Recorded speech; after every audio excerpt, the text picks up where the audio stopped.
All right, welcome to another episode of KeyThoughts, my weekly vlog on my KeyForge expedition and things I learned, things I've done in the past week. It's kind of like a recap that I want to do every week right before I do my stream. The day it comes out is when I kind of want this to happen. Reason being is if you join me on my stream and there's something I talked about here, I'd love to have you weigh in on that platform and have a little discussion with everyone there, which would be just amazing. So that stream is tonight, 6 o'clock Pacific, 9 Eastern. And also, if you're enjoying this stuff and want to support what I do, I just love if you can just like, subscribe, share this with someone. And if you want to go a little bit further, I do have my Patreon in the comments section, which you can contribute any amount or even just be a Patreon supporter. I appreciate anything that you do in that regard.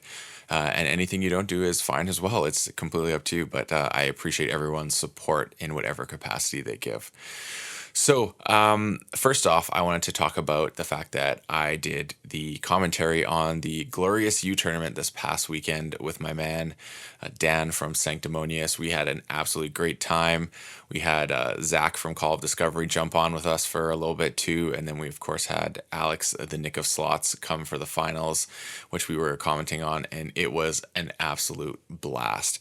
It was really cool getting to see Vilki, who is also known as Not Tonight. We got to follow a lot of her games, and I did a Crucible and Cognac with her, and the deck she used in the tournament was the one she played against me and destroyed me. So it was just cool to see it really go against top decks and do some really good work. But at the end of the day, Ekoaido is the one who took down the tournament with this really neat Mass Mutations deck. The finals ended up being Grant Titus versus Ekoaido, and it was two Mass Mutation decks made it to the end, which was really something to see, because I feel like this might be one of the first tournaments where we've seen this high level play happen with Mass Mutation being a dominant factor in the end. So Grant was playing a Dav deck, which I am really enjoying lately. And oddly enough, Grant and I have the exact same houses in our Dav deck. His just happens to also have Library Card and a double Faust, which is really gross. But I really like my Dav deck because it has the Torado and it has all mutant creatures in Untamed where Dav is located. So I can literally sculpt a turn where I just go Untamed and draw into a ton of things, which is really handy because if people do have artifact control, I can actually still get good value from Dav even for 1 or 2 turns. So that's kind of my thoughts with that. The deck is gross. Like, for those of you who saw it last week, you know that it did work. It's only proving to be a dominant force. I'm enjoying seeing the times that it does not come through and what are the circumstances for that. Still even won when I didn't get Dav out or had Dav purged. Well, not purged is the right term.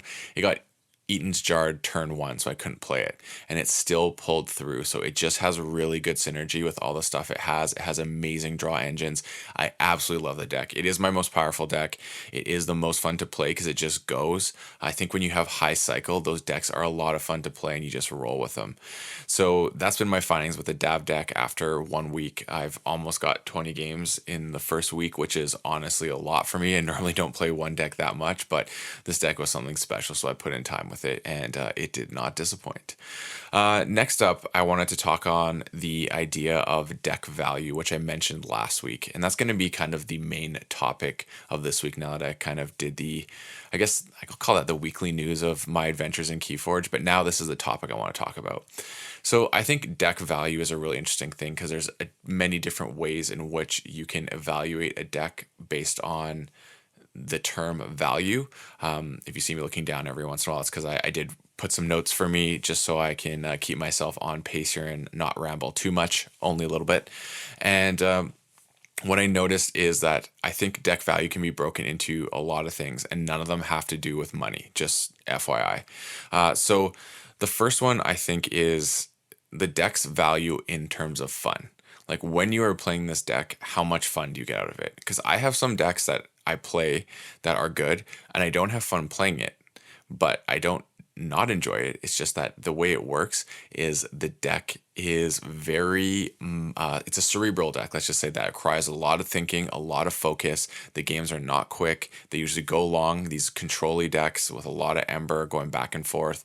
And I find those decks can be actually draining, so I don't like to play it a ton, but they do have a value and their purpose because of their strength. But I find decks that can be not as strong but a ton of fun to be played more frequently, because every time I play it, I know I'm having a good time. I know I'm enjoying the deck. I know I'm getting a lot out of that process. So understanding the fun of your deck and the value that that brings to each experience when you play is very important in a game like KeyForge, I think, especially now when we don't have crazy tournaments and you're just jamming. Like, don't worry about sometimes those really aggressive. When I say aggressive, I'm using it as in terms of strength, like a deck that's really strong and super spicy. Sometimes have those fun decks and arrange games with people who are willing to do the same thing. You'll find you get a lot more out of those games, unless you're just constantly losing. But even then, sometimes you get to do cool combos, and even though you don't win, you have a lot of fun doing it. So that is really important. The value of fun within a deck for me is the top tier. Are you having fun with it?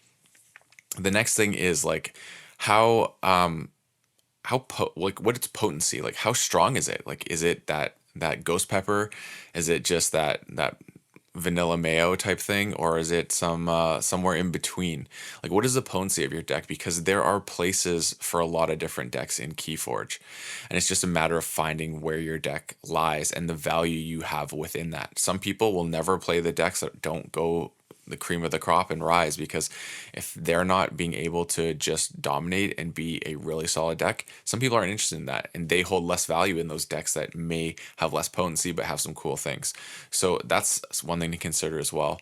And then after that, for me, I have the frustration factor. So some decks you're going to play, and it doesn't matter how good they can be on any rating system, your own rating system, a SAS rating system, an ARC rating system, Ranky, whatever you're using, the rating system, your internal just feels rating system.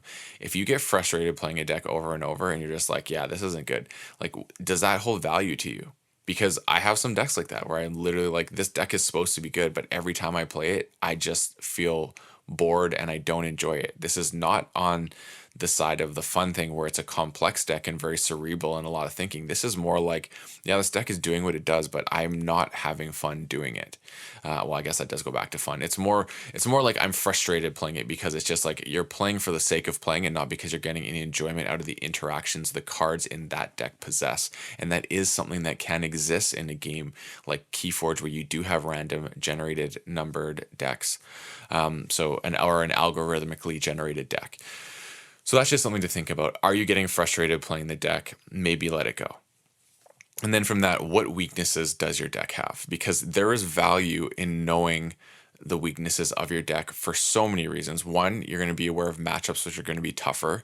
Two, how do you mitigate them?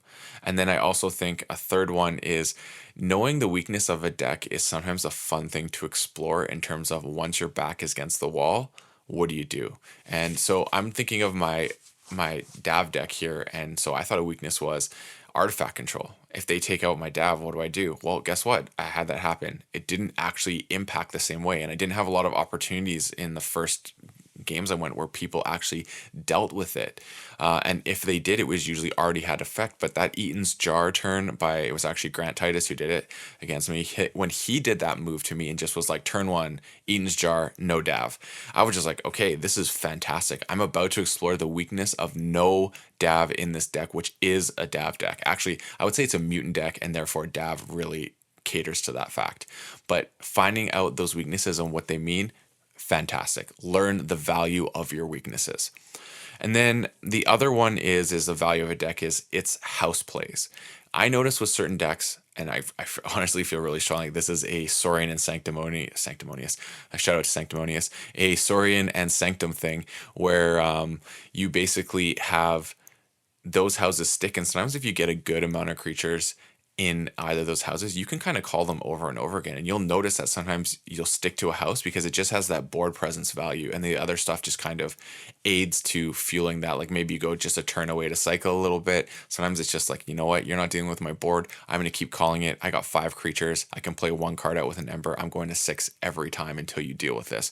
And that is a very viable play. And there's the value in the strength of that singular house that you may want to call. I'm not saying it's a main house or going under that line of thinking. I'm just saying that there's value when this house hits the board and you get to use it, especially with some of the other cards there. So there's that house value that exists, because I think each house in a deck has a different value that you could hold in higher regard than others. Now, lastly, and this one is kind of one of my more favorites, I guess it just speaks to me as a person, but the emotional connection you have with decks.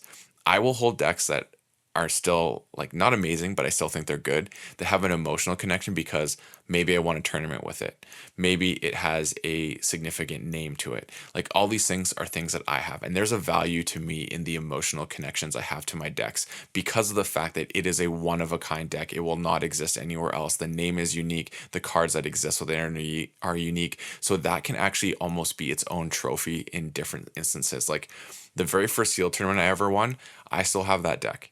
I've played it sometimes. I think it's a cool deck and I revisit it, but it has a sentimental value and I have an emotional connection to it. So I keep it. So just think about all these things when you're valuing a deck and what's the deck value to you. It is not everything I said here as the end all be all of this deck value, but this is for me what I look when I talk about deck value. Like what is the value of a deck to me? So I hope you enjoyed this week's Key Thoughts and what I was thinking about KeyForge. And please tune into my stream tonight and like and subscribe. And as always, may your Ember never be stolen and your keys forged promptly. Have a good one.